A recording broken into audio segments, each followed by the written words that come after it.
खैर मैंगलोर केमिकल पे आज मूव भी अच्छा है, करीब 6% ऊपर ये इंडिकेटिव टिक्स में दिख रहा है। और कुछ काउंटर्स जिस पर अच्छा मूव है, इसमें कालिंदी रेल है, ये वॉल्यूम्स के साथ करीब 8% ऊपर इंडिकेटिव टिक्स में दिख रहा है। बाकी कुछ काउंटर्स जिसमें ठीक वॉल्यूम के साथ ट्रेड है, इसमें V2 रिटेल है, ये नंबर्स के बाद कांस्टेंट अप मूव में है, आज भी करीब 3.25% ऊपर है। आइडिया सेलुलर 2.25% ऊपर है। खैर खबर यहाँ पर यह भी है कि वोडाफोन आइडिया के साथ पार्टनरशिप कर सकता है रिलायंस जियो को टक्कर देने के लिए। एनसीसी और एक काउंटर है जो कि करीब 2% ऊपर अच्छी वॉल्यूम्स के साथ। अभिजीत, आइडिया पर क्या व्यू है आपका? Well, Mihir, about telecom, I did mention some time back. In fact, 2-3 हफ्ते पहले we also did talk about this stock. Completely beaten down since sentiment was weak. But you know, considering the fact that it is such oversold, from a risk-reward point of view, the relative downside काफ़ी कम है compared to what the short-term upsides can be. And last 1, 2, 3, 6 days we have seen a nice up move from the stock. Trend अभी भी uncertain है from a short term point of view, long term trends are weak, but धीरे धीरे steadily it is trying to form a base and give a move on the upside. Level अगर consider करें, I would definitely like to see the stock sustain above that 78-80 zone. अगर sustain करता है then after short term dip I think the second leg of move we can anticipate. चलिए, बाजार खुलने वाला है और एशियन क्यूज तो ज़्यादा है नहीं बारिंग निकाय, लेकिन हाँ जो SGX निफ्टी के संकेत थे उसकी तुलना में इंडियन मार्केट थोड़ा ठीक ही यहाँ पर संकेत देते हुए 8635 का लेवल। लेकिन हाँ अब इस हफ्ते ये है कि बहुत ट्रिगर हैवी हफ्ता मार्केट के लिए होगा। बजट, कल इकोनॉमिक सर्वे पेश होगा, उससे काफ़ी हद तक इंडिकेशन भी मिल जाएगा कि फिस्कल डेफिसिट पर सरकार का व्यू क्या है, रुख क्या है, और मार्केट काफ़ी कुछ इससे फैक्टरिंग करने की कोशिश करेगा। And on the other hand जो इंटरनेशनल क्यूज़ हैं, खासकर मिस्टर ट्रंप, इनका जो एग्जीक्यूटिव ऑर्डर आया है उसके बाद वो थोड़े मिक्स्ड हैं। खुला है मार्केट नेगेटिव, 5 पॉइंट नीचे खुला, अब करीब 9 पॉइंट नीचे 8632 का लेवल इस समय देखने को मिल रहा है निफ्टी में। तो वही उसी लाइन पर ओपनिंग हुई है जिस पर एक्सपेक्टेड थी। लूजर्स में BHEL, HCL टेक, इन्फोसिस, हीरो मोटोकॉप, ये कुछ काउंटर्स हैं जहां पर लाल निशान देखने को मिल रहा है। बाकी काउंटर्स जहां पर लाल निशान है इसमें बजाज ऑटो है, विप्रो, हिंडाल्को, अल्ट्राटेक सीमेंट, इन पर लाल निशान देखने को मिल रहा है। ACC लाल निशान में है।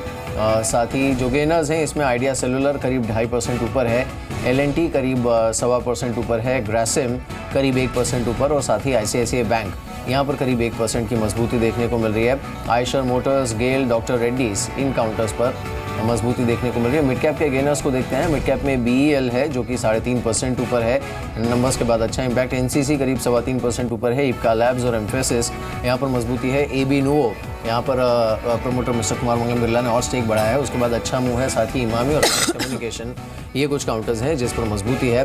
उधर लूजर्स में आप देखिए Indian hotels, Bharat financial, Crompton Greaves, Alembic pharma, ये कुछ काउंटर्स हैं जहां पर लाल निशान देखने को मिल रहा है। कैश के गेनर्स को एक बार देख लेते हैं। कैश में अच्छा मूव जिन स्टॉक्स पर देखने को मिल रहा है उनको देखते हैं। ये अभी अपडेट नहीं हुआ है, एक बार देख लेते हैं। जो गेनर्स की लिस्ट है इसमें अच्छे वॉल्यूम्स के साथ LT फूड्स करीब 4.5% ऊपर इस समय ट्रेड कर रहा है। कालिंदी रेल की हमने बात की थी, ये करीब 4.25% ऊपर है।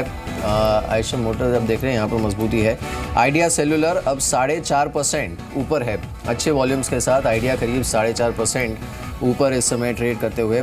और कुछ काउंटर्स में BEL 3.25% ऊपर है, NCC 3.25% ऊपर, गुजरात अंबुजा एक्सपोर्ट्स 3.25% ऊपर है, टेक्समेको करीब 2.5% ऊपर, और रिलायंस डिफेंस इस काउंटर पर 2.25% की मजबूती यानी 59 के आसपास ये इस समय ट्रेड कर रहा है। जो ब्रेथ है वो मिक्स्ड है कुछ हद तक। 572 स्टॉक्स हैं NSE पर भाग के साथ। नुकसान वाले काउंटर्स की संख्या 478 के आसपास। जी, इस बीच एक ब्लॉक डील हुई है मर्केटर पर, करीब 4.5% इक्विटी का सौदा हुआ है। 42.50 प्रति शेयर के भाव पर स्टॉक अभी 43.70 पर ट्रेड कर रहा है, 3% की कमजोरी के साथ। जिस प्राइस पर ब्लॉक डील हुई है वो करंट प्राइस से नीचे, इसीलिए स्टॉक नीचे आ रहा है और अब करीब 3% नीचे आ चुका है। कुछ और स्टॉक्स देख लेते हैं। एक बार मारुति सुजुकी को देख लेते हैं। यहाँ पर 2 न्यूज फ्लो थे। एक तो प्राइस हाइक का अक्रॉस ऑल मॉडल 1500 से 8000 रुपए की बढ़ोतरी कंपनी ने की है, और एस क्रॉस के कुछ वेरिएंट्स को भी बंद करने की खबर है। अगर आप स्टॉक को देखें तो प्रीवियस सेशन में 2% बढ़ा था, भी नेगेटिव बायस के साथ ट्रेड कर रहा है। कोलगेट और नेस्ले, इन 2 स्टॉक्स को देख लेते हैं। कोलगेट के नंबर्स जो हैं वो वॉल्यूम ग्रोथ के लिहाज से खराब रहे हैं। ब्रोकर हाउसेस के रिपोर्ट्स भी बहुत ज़्यादा अच्छी नहीं आई है पोस्ट अर्निंग। स्टॉक करीब 1.5% नीचे, प्रीवियस सेशन में भी आखिरी के मिनटों में ये स्टॉक नीचे आया था, 2% गिरकर बंद हुआ था और अभी भी 1.5% नीचे ट्रेड कर रहा है। नेस्ले का हाल भी देख लेते हैं, क्योंकि मैगी का जो मार्केट शेयर है वो 60% पहुंच चुका है। अच्छी डेवलपमेंट है नेस्ले के लिए और स्टॉक अगर अभी देखें तो पॉजिटिव बायस के साथ ही अभी ट्रेड कर रहा है। लेकिन जीएमआर इंफ्रा, गुजरात फ्लोरो, ये कुछ स्टॉक्स हैं छोटी कैटेगरी के जो कि आज खबरों में रहे हैं और इन सभी की ओपनिंग भी स्ट्रांग हुई है। अच्छे अर्निंग्स आए हैं ज्वारी एग्रो, मैंगलोर केमिकल फर्टिलाइजर्स के। जीएमआर इंफ्रा हालांकि नेगेटिव बायस के साथ अभी 1310 के लेवल्स पर ट्रेड कर रहा है। अच्छे अर्निंग्स ज्वारी एग्रो के करीब 3% ऊपर, ये 351 के लेवल्स पर है। मैंगलोर केमिकल फर्टिलाइजर अभी भी 5.5% की बढ़त दिखा रहा है। एक बार देख लेते हैं अदानी एंटरप्राइजेस, बीएचईएल, बीईएल और कालिंदी रेल, ये कुछ स्टॉक्स थे जो कि स्ट्रांग परफॉर्मर रहे थे प्रीवियस सेशन के।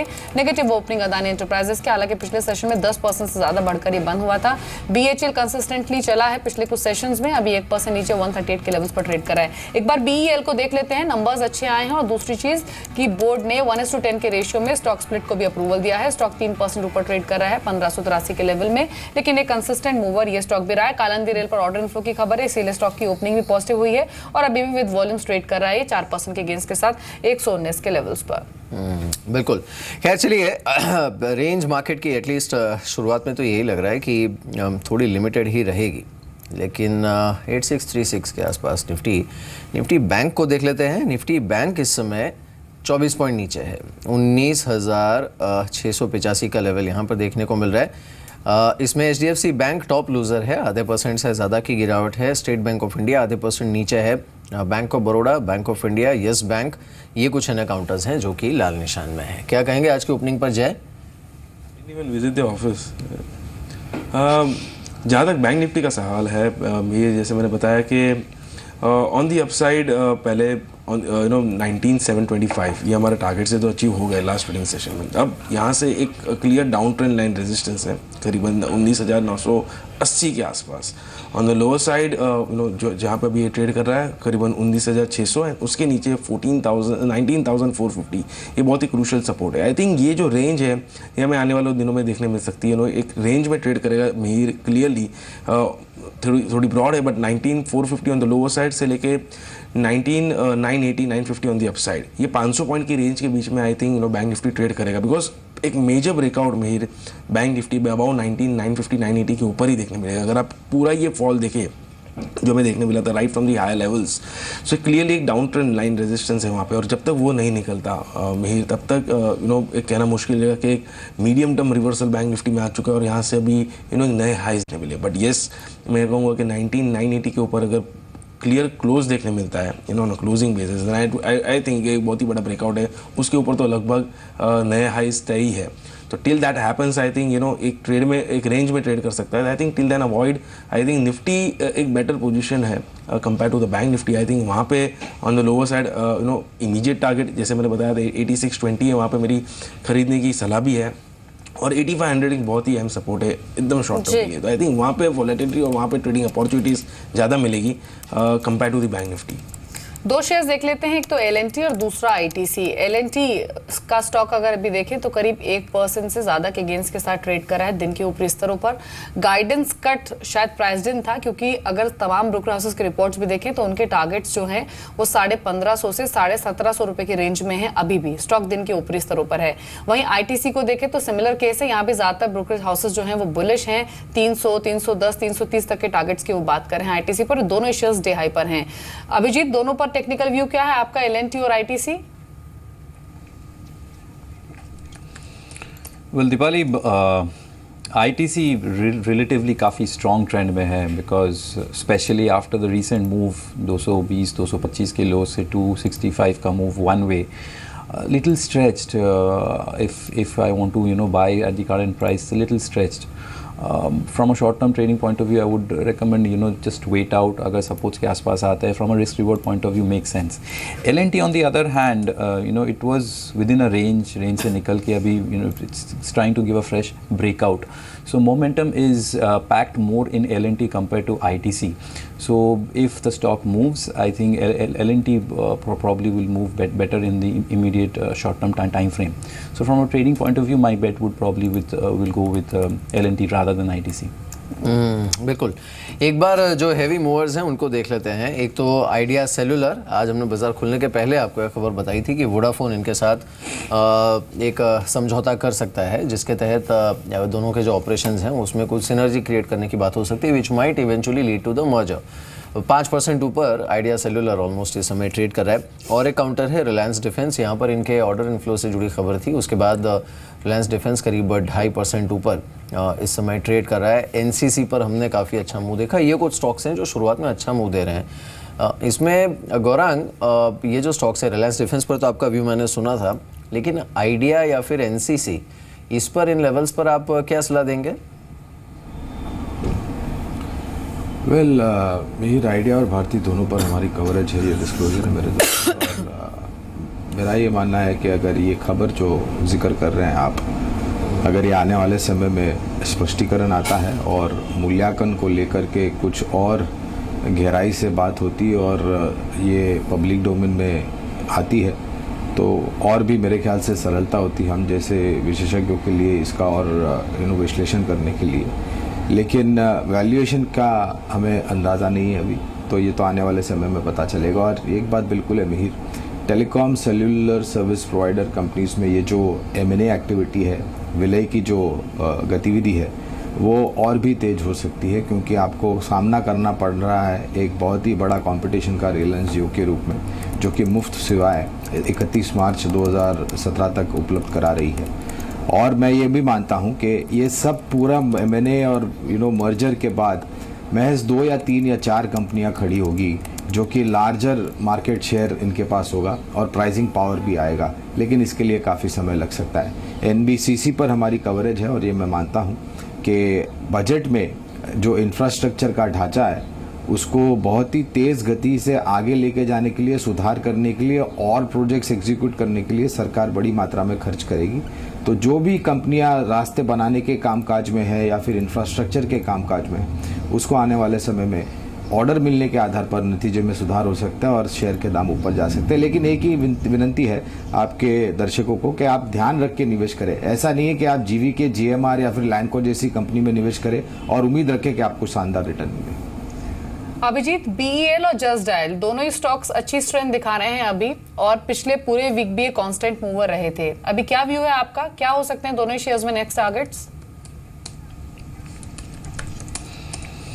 This is an easy question for me, Deepali, because BEL का अगर हम चार्ट देखते हैं, it's in a strong up trend across all time frames. Even जब मार्केट थोड़ा करेक्ट हो रहा था, this was one stock which was continuously showing strength. If you recall 3-4 weeks back we were talking about BEL, Bharat Forge a lot.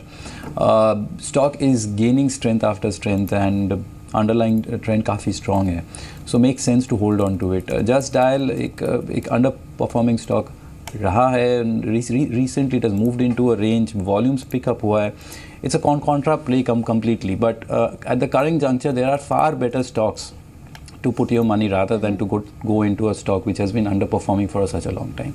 So I'll stick my neck out and go with BEL. जी, एक बार NBFC stocks को देख लेते हैं, specially वो shares जो कि strong performer रहे हैं पिछले वीक। आप स्पेशली देखिए बजाज फाइनेंस को, एक भारत फाइनेंशियल इंक्लूजन को, क्योंकि यहाँ पर एक स्ट्रॉन्ग मोमेंटम हमने देखा था। बजाज फाइनेंस के इनफैक्ट कल अर्निंग्स भी आने हैं, स्टॉक दिन के ऊपरी स्तरों पर आ चुका है 2.5% से ज्यादा के गेंस लेकर।